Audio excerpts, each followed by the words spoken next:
In last about 5 days, the security forces have carried out multiple operations across the valley, resulting in 11 hardcore terrorists being neutralized, killed. In fact, last night, in 2 separate operations, 6 terrorists, including 2 Pakistani terrorists of Jaish-e-Mohammed cadre, have been neutralized in Kulgam and Anantnag. During the operation, we have lost a brave soldier, Sipahi Jasbir Singh. As the operation was being conducted in very heavy built-up areas, while evacuating civilians from the harm's way, we had 2 army personnel and 1 JKP personnel suffering gunshot wounds. They are all stable as of now. There have been no civilian collaterals in the entire operations. Now I'll ask SSP Anantnag to give a brief overview on the build-up to operation which took place in Anantnag, where we lost Sipahi Jasbir Singh. For past few days, there were inputs being received about presence of a Jaish group comprising of a Pakistani terrorist and few local terrorists in the area of Duru, Verinag and further south of that. Yesterday, a credible input was received about presence of the said group in the general area of Shahabad Naugam. That input was shared with our RR formations, and a joint ops was planned along with JKP, Army and CRPF. The operation was launched in the afternoon and it was conducted throughout the evening also. In the evening, there was a contact established with the terrorists hiding in the cowshed of one of the houses. In the initial contact, certain injuries were afflicted to our men, and the operation continued till night. Due care and caution was exercised. The operation got over in the morning.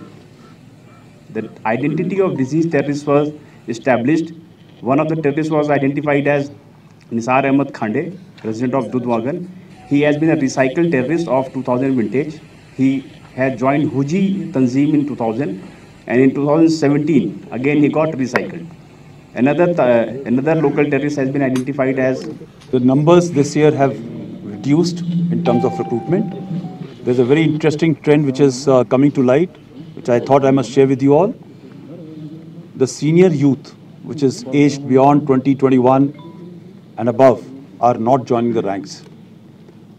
Finding it difficult to recruit from this rank, they have started recruiting from youth, which are young boys who are in the age bracket of about 15 to 16.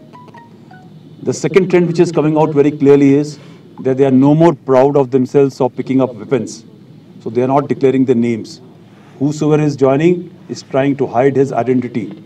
It was very clear and evident in a recent operation which happened, which came in the spotlight for various reasons, that all the family members belonging to that OGW network or the local terrorist came out in the open and claimed innocence. So today, I feel that even the society is not wanting to accept OGWs and terrorists in their houses or in the proximity. Majority of the operations which have been conducted this year have been based on human intelligence. This is another trend which is reflected. I think we have been able to breach that mark of 200 this year. The numbers have come down to 180, which was something very different. We still got about 2 days to go. Let's hope the numbers are further brought down. Afzal sir, जैसा कि core commander साहब ने आपको भी share किए कि पहला बार हुआ है कि टोटल नंबर 200 से कम हुआ है टेररिस्ट का पूरे कश्मीर में, और पहला बार हुआ हिस्ट्री में कि लोकल टेररिस्ट 100 से कम हो गया। 86-85 लोकल टेररिस्ट बच गया है पूरा कल के इनकाउंटर के बाद। इनकाउंटर बढ़ना मतलब मिलिटेंसी बढ़ना नहीं होता है, टेररिज्म बढ़ना नहीं होता है। ये प्रोएक्टिव एक्शन हमारे सिक्योरिटी फोर्स की तरफ से, हम लोग की तरफ से है ये पूरा। तो टेररिज्म का बढ़ नहीं रहा है, घट रहा है। पहले पे फॉरेन टेररिस्ट जब समर था तो हाई रिचेज पे था, विंटर आ गया नीचे आ रहा है, इसलिए भी देख रहे हैं कि हर एक इनकाउंटर में फॉरेन टेररिस्ट मर रहा है। ये अच्छी बात हम लोग के लिए है।